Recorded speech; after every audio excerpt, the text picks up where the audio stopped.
สบายดีสบายดีสวัสดีพ่อแม่พี่น้อง FC สุขุทุกคนเด้อยินดีต้อนรับเขาสู่สองบาวสุขคนยินดีพี่น้องตอนนี้บาวสุขก็อยู่ที่ห้องเศร้าไอ้เผิงเนาะหลังจากเมื่อคืนนี้เราไปงานวันเกิดไอ้บิ๊กใหญ่ที่ฮาลาดพี่น้องก็พอคนร้ายแห้งเนาะพอแต่ยูทูบเบอร์ดังๆพอแต่นักของพี่น้องกับบาวสุขกับบริกินเบียร์น้ำพระเจ้าสัมพี่น้องเลยเพราะว่างดเนาะสองนี้เศร้ากินเบียร์ก็นอนถานี่เนาะนอนถาไอ้เผิงแล้วกินไอ้เผิงน่าจะเมาค้างเลยมือนี้พี่น้องน่าจะบริกรับบาทนะเนาะคิดว่ามืออื่นน่าจะได้กลับสมิธแพนเฮาหอนว่าสิกลับมือนี้ตอนค่ำๆเนาะเพราะว่ามือนี้เฮามีนัดซักลายพี่น้องกับไออารีเนาะทุกคนไออารีจะเป็นสร้างซักให้เฮาเด้ออารีจากเลเคซีเนาะเป็นสิมาซักลายบาวซุกอยู่เนี่ยอยู่ห้องไอเผิงเนาะนัดก็เป็นอยู่นี่มื้อนี้เขามีนัดกับผู้สาวพี่น้องเด็กผู้สาวมาเลยเฮ้ยมื้อนี้มีนัดกับผู้สาวไปกินตำได้พี่น้องเฮ้ยสาวสิมาหาบเอาอยู่ห้อง มาลุ้นกันสิเป็นไผนัดกับสาวหน่อยพี่น้องเฮ้ยมาเลยเฮ้ยมาเลยเฮ้ยว้าดิโตแต่เป็นอันนี้เลิกกันนี่เพิ่นมาห้องนี่อยู่บ่โอ้ผู้สาวมาเลยพี่น้องโอ้บ่ได้มาห้องนี่โดนนะบ่เฮ้ยป้าโอ้ขนาดเจอกับสาวหน่อยคอยคิดว่าจะอยู่สวรรค์เขตนะฮะจะลงมาจากมือแล้ว3-4 มื้อนะจ้า3-4 มื้อแล้วเยอะบ่ได้มาห้องนี้โดนนะบ่เฮ้ยซุกแม่นกินฮอดความหลังความเก่าปติเป็นหอเนาะทุกคนมื้อนี้เฮานัดกับสาวหน่อยเนาะอีกเทื่อนึงพี่น้องส่วนเพิ่นไปกินตำสมพี่น้องกสิมาแล้วพี่น้องเพราะว่าขอยมาเมื่อวานนี่เพราะว่าบ่ซุกบ่ได้เอารถจักรมาเองพี่น้องขี่รถมานำให้เพิ่นก็ได้ว่าให้สาวหน่อยมารับเอาเนาะกินหาดไหนหาดนี้แล้วหาดวรรณพรนี่แล้วไปเลยเนาะสิครับบ่กูครับเองก็ได้ไปย่าไปก่อนคือบ่ส่วนสาวอดิตาลงมานำน่ะสาวอดิตาเราหยอกนกข้าพี่อ่ะตะมิดขอคิดว่าจะอยู่ยังอยู่เซโนอยู่เพราะว่าตอนหน่อยเพิ่นล่าสุดเฮาพอกันอยู่เซโนเนาะพี่น้องจะเอาเราเจอกันอยู่เซโนมึงเห็นบ่กูสิซักได้แล้วหน่อยฝนตกหน่อยมื้อแรกบ่ถ้าใครดีบ่เลิศกูสิซักทับบ่น่ะเลยแล้วมันเป็นอะไรบ่เป็นคีรอยว่าเขาใส่ว้า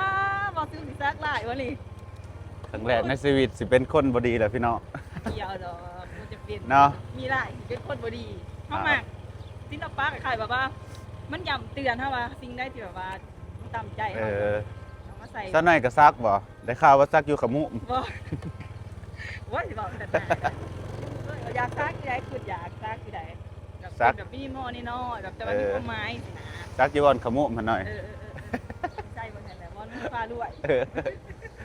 เบียร์แล้วรวยหยอกกันแล้วพี่น้องแล้วท่านนี่พันดามากันเด้อร้านไหนก็มาซื้อเป็นคนแบบตรงๆเนาะตรงโพดฝนสิบ่ห้ามเฮาบ่ไปจอดอยู่ไสอยู่ไหนเด้อบ่จอดอยู่ไหนเด้อบ่ได้จอดอยู่นี่จอดนี่เนาะมันจังฝนบ่ตกเนาะทุกคนเฮามาหารเก่าอีกแล้วมื้อฝนมาพี่น้องฟ้าฝนไปฟ้าที่มาข้างบ้านมันตกอ่ะที่ว่าคนใกล้เอากับฟ้าซะหน่อยอยู่ปากเซ่จะไปเล่นน้ำไผอยู่ปากเซ่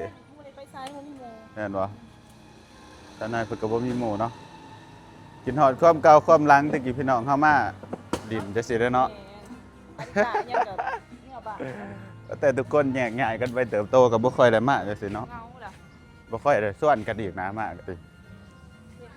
เพราะว่าบางทีเฮาไปนำกันหั่นนะบ่สุกไปสมมุติว่าบ่สุกไปนำไอ้สีมีไอ้สีไปซะหน่อยก็บ่กล้ามาจังซี่นะแต่ว่าบ่เป็นหยังเด้แต่ว่าข่อยหันกับไอ้สีบ่ได้เป็นหยังกันแต่ว่าคันเห็นกันกับปกติข่อยอยาก FC แบบว่าเขาบอกให้หยังแต่ว่าคันไปเห็นหยังกันก็ถ่ายคลิปกันปกติสินะเอาบ่ได้มันสิบ่หัวเอาบ่นั่นก็ได้โอเคข่อยกับไอ้สีบ่ได้ผิดกันแล้วเย้ขึ้นดีกันติเฮ้ยตัวนี้สิบ่หัวบ่หน่อยหัวหน่อยหัวเป็นหัวผีๆเอาตัวนี้นี่ตัวนี้มันเมียนี่ตัวนั้นมันเป็นอันตรงกลางเลยนี่ตัวนี้นี่มันบ่หัว นี่มันมีสังกะสีโอบไว้ตัวนั้นมันในเฮาก็เอาไป มาคือมันสาดอยากเนาะ สั่งตำเลยหน่อยจะสิสั่งตำหยัง ไปจาตำหยัง ก็ตำหยังก็ได้กินต สดบ่ ำเนี่ยก็เช้ากินดิบอะ ชอบกินดิบเหรอ สิเช้าทุกอย่างเอาแตะซุกก็ได้ เอาตำแบบลวกแบบสลุงขนาด หรือว่าเอาตำทะเลตำร่วมทะเลบ่ ตำรวมทะเลนึงก็ได้ ตำร่วมทะเลอันหนึง แต่ก็ยังตำ 5 กับ 11 โมงเนาะตำหยังก็ได้เอาอีกจานหนึงเดือดก็ลดถ้ามึงอยากตำกุ้งสดมึงก็สร้างเลย ตำกลุ่มสดนี่ อืม แต่ว่าทะเลหันเอาซุปเด้อเนาะ อ่ะ ตำรวมทะเลเอา โอ ซุป เค แล้วก็กินอะไรนะเสื้อเหรอ น้ แบบชอบกินแล้ว ำเอาหัวเสือก็ได้แป๊บซี่เศร้าแล้ว ไม่ต้องใส่เลย เดี๋ยวไปกินแป๊บซี่บ่ซันเอาน้ำก่อนน้ำหานก็จะหากับเปิดบ่ ด้วยกันของ ก็จะหากับเปิดหานเนาะทุกคน พวกโทษพวกยังเอาอยู่บ่ เออ สมเสียง แต่มึงอยากมึงก็เอารถเอาอันหนึง เพชรพอดีสมมาตรเนาะเด้อ แซ่บโอ้บ่ได้เมื่อกินโดนนะพี่น้อง กับบ่หล่นดอกฮักกระเลือน เพิ่มมื้อนี้เพิ่มโซเดียมอีกก่อนโอ้ย เพราะว่าจะทุกข์มัน แซ่บท้าซาวหน่อยของสาวนี่พี่น้องเอ้ยจักสิไปใส่เนาะ บ่มีรถ เนาะกินตามเลย กูโอ้ยบ่เก็บสภาพกูนี่กูมาแต่ อันนั้นอเมซอน บางเสาร์นี่กูไปแล้วอเวซอนฮะ ไปไหมก็ใส่ส่งไปถึงดี ส่งกูมีอยู่แล้วขี่ไปเอา ให้ซีบ่ บ่ให้ว่าเพิ่นไข่บ่ เ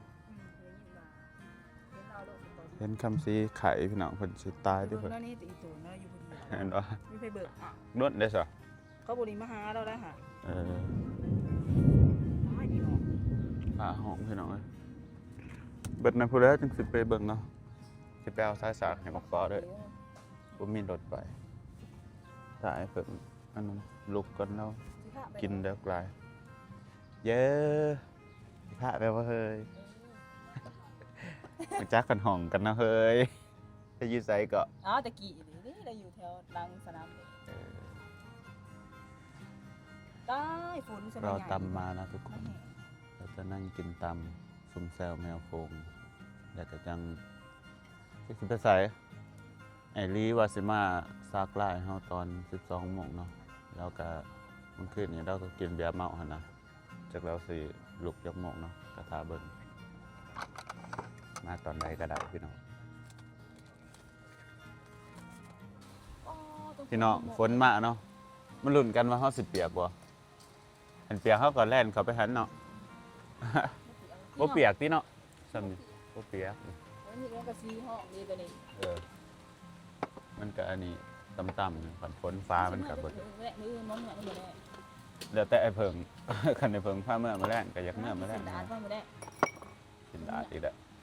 กินบ่ได้ เป็นยัง ของทอดของมันงดก่อน โอ้ยกระโดนเถื่อจะกินคู่มือ โอ้ยหน่อยเอ้ย มึงจอยลงแห้งได้สูง นั่นวะ มึงสิโอ๊ตลายก็กินอยู่ประมาณกินลาย กูบ่ได้โอ๊ตเด้อกูกินหน่อยลงซื่อ เข้าใจ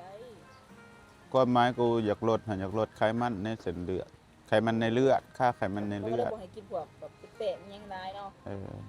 เพราะว่าค่าไขมันในเลือดเบาสุก400พุ่นเนาะพี่น้อง ของคนปกติเท่าไหร่ บ่กาย200 มึงหันซี่ผมลายแต่เฮ้ เลย ยกะ หวานเนาะ ค่ากรดยูริกเนาะคนปกติหัน6ของบาซุกหัน13เกือบ14 ก็ กายครึ่ง เขาโรคบางมันอยากโดดเนาะ ก็เลยแบบงดก่อนเนาะช่วงนี้แบบเบิ่งว่ามันสิลดอยู่บ่เฮาเปลี่ยนแปลงจัก4-5 เดือนจังซี่นะแล้วเฮาสิไปเช็คค่ามันเบิ่งใหม่ถ้ามันได้ผลเฮาก็สิปรับปรุงใหม่เนาะพี่น้องเพราะว่าย่านตายไว้หั่นแหละ ก็อายุ26ปีเนาะโรคถามหาได้บ่ไหวแล้วพี่น้องแนวนั้นก็ดีที่บ่สุกมาตรวจไว้เนาะแบบว่าเดิมเช็คสุขภาพหั้นนะก็พอได้ปรับตัวอันใดที่เฮาใช้ชีวิตมามันบ่ดีนะเฮาก็เฮาเช็คเบิ่งเฮาก็พอได้ปรับเปลี่ยนการใช้ชีวิตเนาะ บ่สุกเป็นคนแบบว่ากินเบียร์นี่คันสมมุติว่าได้กินนี่กินหนักเลยพี่น้องถามหมู่ถามกองก็ได้แบบ กิน กับซุป กินแบบจนตายสิตายจนจิตายถิ่มเนาะคือกันนั่นแหละเนาะคนลาวส่วนหลาย แม่น กินไม่แต่แบบ จนสุดหั่นนะเบิดจนนอก ขาดมึงอ่ะซะ จนขาดมึงอะจนนั่ง ให้มัน ขาด เมาจะสู้ ทุกคนเดี๋ยวถ่านี่ตำมาเนาะ ตามสม ตอนนี้ตำมาเลยทุกคนซะหน่อยเห็ดอิหยังจุกจุก นั่งอันนี้พี่น้องที่มันถืออิหยังสูง เออ แบบเขาเห็ดอิหยังเหี่ยแบบน้ำเจียวน้ำจิ้มนี่แหละ ว้าว ดังเลยเนี่ยน้องกูทอดนะเนาะกล่องกูก็จักดังอิหยังตอกแตกว่ะจักเป็นจะได้เฮ้ยคาตังกล่องคอยคักเว้ย เป็นแบบนี้เนาะขนาด มันเดี๋ยวพี่น้องมากินตำกับบ่าวสุกกับสาวหน่อยเนาะ น้องเขาสนใจนั่งกันพี่น้าอ๋อ ดนเจอกันกับบดนเนาะบุญนงเห็นบางหนึ่งนี่พอกันเนาะบางหนึ่งไงนะ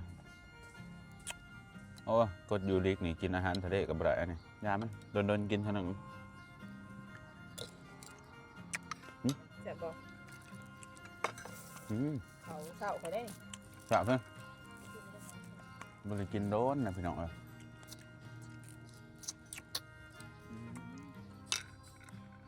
แต่กี้มากินหาดนี่เกือบเสมอเนาะ แต่ส่วนของเขาอยู่เนาะ แมนถ้าข้าวแบบอยู่กันครบชิ้นงาน แบบตอนนั้นบ่เอาซุปคนมาเขามาแบบเขามาดิ่งนะแบบซุปเจ้าผิดหรือว่า ตะกี้กับเขามาเรื่อยๆเนาะเขามาดินนั่นดินนี่เพราะว่ามันหลายคนฮะตะกี้ใช่ครับประมาณส่วนนายมักส่วนกันไปคาเฟ่ตะกี้ส่วนสาวหน่อยสาวริตะพวกอันนั้นผมบ่ค่อยมักไปเลยไอซีส่วนนะก็ได้ส่วนเดี๋ยวพวก ว่าจะบ่มังไปแต่เขาส่วนไปปักซองไม่มาไปตะกี้ไปแบบที่จะได้เคยกินบ่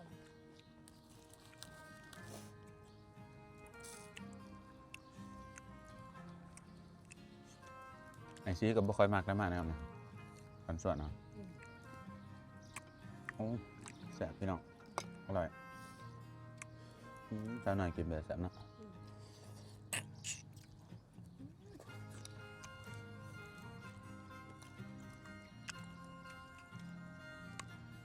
จักไล่กูจะเป็นอะไรเจ็บไปจังเนาะเจ็บเนาะ พวกโม่งไปก่อนแรกมันขึ้น ไอ้ดีแล้วว่า12 โมงแล้วสิมาอะนะมาใช้ยาสระแล้วบ้างใช้ยาสระประมาณ3 ชั่วโมง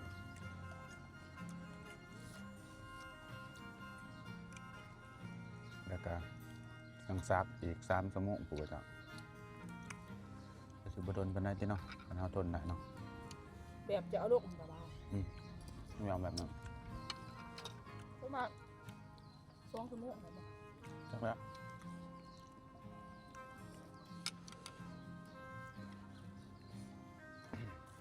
มันคือแบบงานอยู่แต่มันหยักเลยงานละเอียด เจ้าหน่อยบ่ได้ขึ้นไปสวรรค์นี่วะ หาจะขึ้นไปอยุ่เพราะว่าตอนนี้ทาดิษเตาเครื่องเขาทุกคนเตาเครื่องอยู่กรุงเทพ อ๋อ เพราะว่าเขาเจาะชิ้นเนื้อประมาณทีนึง อ๋อไปเอาเครื่องอยู่กรุงเทพมาขาย เมื่อจัดเครื่องยังสวย อ่า จะได้สดคล้ายเครื่องกับบริษ อืม ซอยกับไปกรไม่ใช่แต่เบาเรื่องน้องเงินเรือน ไปดินไปซอยกันเนาะ แม่ก็เดี๋ยวไปถ่ายคลิปถ่ายยัง ก็ได้มีโมถ่ายคลิปเนาะ คอยอยู่นี่ผมก็บ่มีหมู่บางคนบอกว่าเป็นยังคือบ่เปิดเป็นของตัวเองแบบเอามาขายเองมันเข้ากับบ่มันมีทุนร้ายปานนั้นนะทุกคน งาน ก็เลยแบบซอยหมู่ไปก่อนสินะแต่ว่าคันขายได้ขายยังแบบเอามาขายเองก็เอามาขายแบบนี้แม่นบ่ถ้าขายแบบเฮาหาประสบการณ์เพราะว่าดิษก็เป็นคนแบบขายเครื่องมาแต่ใดสินะซะหน่อยก็ยังบ่ได้เคยสินะก็ไปไปฝึกก่อนสิแม่นบ่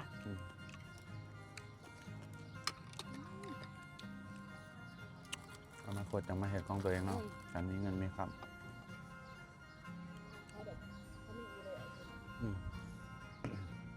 โอ้แสบเลยพี่น้องคัก อร่อยมากเลย ๆไม่ได้มากินโดนนะเนี่ย ประเภทเว้ย ไปบอก เป็นเพศตัวไหน กูครับพอดีบาซุกกะจีลดลงนะกินเผ็ดกินเค็ม โดนกินคนหนึ่งเอา กินเผ็ดบ่ได้เลยเป็นแล้วรับแถวหน้าเนาะ เป็นยัง กินเผ็ดบ่ได้ อืม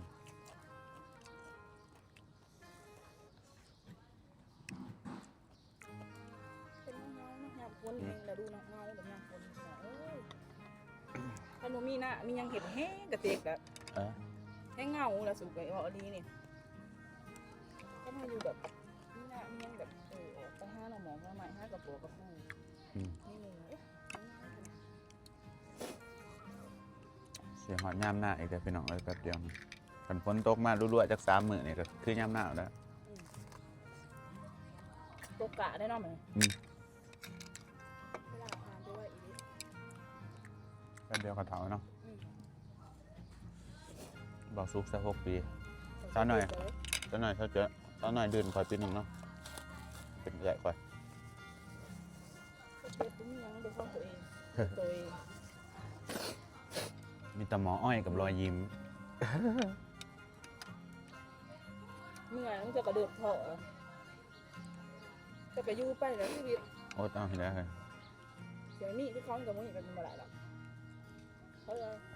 ไม่กินไม่อยากแค่ความหังกระเพาะอ่ะ อืมเดี๋ยวมื้อหนึงก็เป็นมื้อของเฮาเองพี่น้องจักมื้อใด จักมื้อใด ได้ล่ะ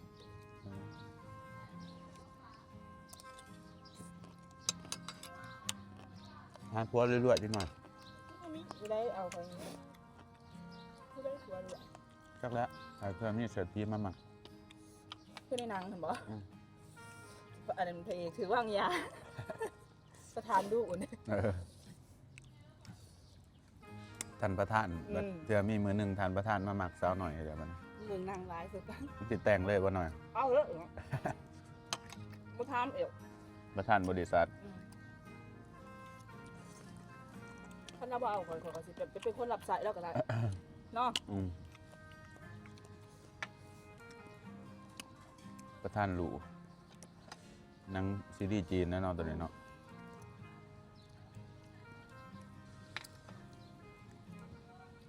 โอ้ยจะมันเผ็ดเนาะ เพิ่งไม่ได้เตือน ห้ากันเนาะเฮ้ยแล้วอันนั้นกินจนเลิกพี่น้องไปก็สอดแจกมันขึ้นจะลองวันเกิดไอ้เบก บิ๊กเอาลงเอาดีมันจะเป็นเมื่อ เล่าให้มาก่อนก่อนนั้นน่าจะยังต่ออยู่คิดว่านะว่าที่เคยบ่ทันเดอะบ้านนี้ เดี๋ยวจะซื้อ11 12หมดเผ็ดเด็ดพี่น้องเอ้ยแต่ก็แซ่บ ข่อยจะกินตำกุ้งสดเด้แต่ว่าข่อยงดเด้อพี่น้องบาซุกเป็นคนที่แบบมายำไรก็สั่งตำกุ้งสดทุกรอบหนักแห้งเนาะ เขาจะสวยเนาะเป็นคนหาได้ ใส่หน่อยใส่เปลือกนะอู้น้ำซุปเลยจังเขาเลยเอามาซีบมั้งนะ นี่เขาไปกินเผ็ดเด้เหมือนมาพิจารณา เขาว่าคนมีเหื่อไปคนด่าเก่งมันก็ด่าเก่งป่ะ ไม่เห็นกูด่ามึงใช่ไหม เห็น กูหายแต่กูดีไว้เด้ด่ะทุกคนใจฮอดมันเราสิหายเป็น คนแบบว่าให้ไปกับเดี๋ยวนี้คือแบบมันหายก็หายเดือดหายตลอดก็ดีไว้ เออ คนเป็นคนแบบนั้นก็เลยใส่ใจยังหลายหายแล้วก็ดีโลด อืม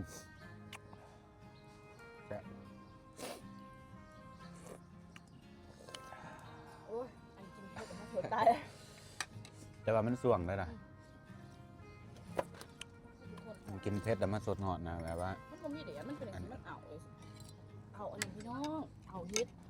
ก็น้อยเฮ็ดโอ้ยบ่สู้ก็จะไปหาเฮ็ดหน้าบ้านจะเด้อ บ้านบาซุกบอก มันมีเหรอ บ่ค่อยมีเฮ็ดพี่น้องมันบ่ค่อยออกบ่แม่นมันโขกโดนมันฟุกได้คันน้องใหม่บ่อึดดักบ้านค่อย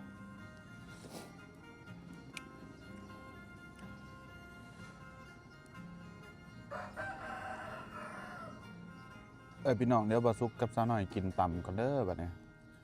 เดี๋ยว กินตำแล้วจะสิไปใช้ต่อไอ้ดีฟังเบิ่งไอ้ดีคันไหนดีมากกะสิไปกลับไปห้องคืนคันไหนดีบ่มากกะสาวน้อยเพิ่นสิไปซะ ใครบ่ เออ จะไปนั่งเล่น กาแฟว่ากาแฟขอกินแล้ววันเสาร์เนี่ยกินอีก หรือเป็นย่างไปหานางซื้อกันหอนหมูหานางเอ อันนั้นเองเนาะพี่น้องเจอกันใหม่คลิปหน้าฝากกดไลค์กดติดตามเป็นกำลังใจให้บ่าวส่งกันเด้อฝากไปติดตามสาวหน่อยน้ำแน่เพิ่นก็เฮ็ด กำลังใจในเด้อ เพิ่นก็เฮ็ด2 YouTube นำกันเด้อพี่น้องชื่อ2ว่าสาวหน่อย Channel สาวหน่อย Channel เนาะพี่น้องบางคนก็สิอาจสิบ่ฮู้เนาะว่าเพิ่นมี2 YouTube เป็นผู้ว่าอเมริกาแม่น2บ่าวสุกหลายอยู่ใด